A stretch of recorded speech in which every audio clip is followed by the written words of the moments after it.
Baloch student section committee کی جانب سے ہدا چوک پر بک سٹال لگایا گیا، جس میں مختلف مکاتب فکر کے عظیم مصنف کی کتابیں رکھی گئیں، جہاں کوئٹہ بھر سے طلبہ کثیر تعداد میں کتابیں خریدنے بک سٹال پہنچے۔ آرگنائزر ماجد بلوچ کا کہنا ہے کہ ہر سال بلوچستان کے مختلف اضلاع میں بلوچ اسٹوڈنٹ سیکشن کمیٹی کی جانب سے بک سٹالز لگائے جاتے ہیں۔ سٹال میں 1200 کے قریب کتابیں رکھی گئیں اور ایک کتاب پر 30% ڈسکاؤنٹ بھی دیا گیا ہے۔ ان کا مزید کہنا تھا کہ اب تک 150 کے قریب کتابیں فروخت ہو چکی ہیں۔ ہمارا مقصد بلوچستان میں ان کتابوں کے ذریعے شعور اور آگاہی پیدا کرنا ہے۔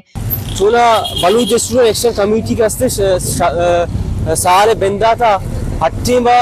وہ کتابیں کنتے بلوچستان ہے کون کون دا وہ کسٹال جانتے اور آج نو دربری کے کتابیں دور ہیں آپ یہاں کتاب بزورا کتاب بوانا کتاب کو نزدیکی بکنا بلوچ جالبول کے استا آبی کتاب کو نزدیکی بکنا ہوتی چاگر تو کا مٹی بدلی بیارا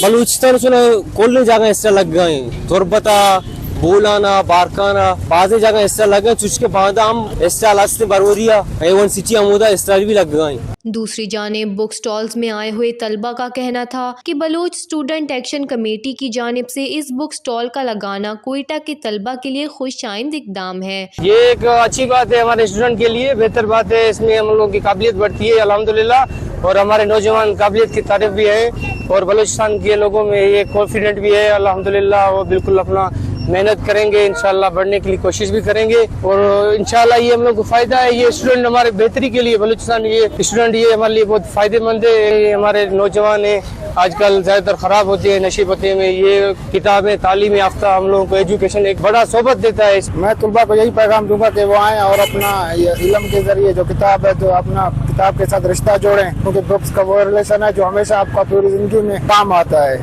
طلبہ نے وش نیوز سے گفتگو کرتے ہوئے مزید کہا کہ ہم بلوچستان بھر کے تمام خواتین اور مرد طلبہ سے اپیل کرتے ہیں کہ وہ اس طرح کی سرگرمیوں میں بڑھ چڑھ کر حصہ لیں، کتابیں خریدیں تاکہ ان کو بلوچستان کی تاریخ سمیت بین الاقوامی تاریخ کے حوالے سے معلومات فراہم ہو سکے۔ وش نیوز، کوئٹہ، بلوچستان۔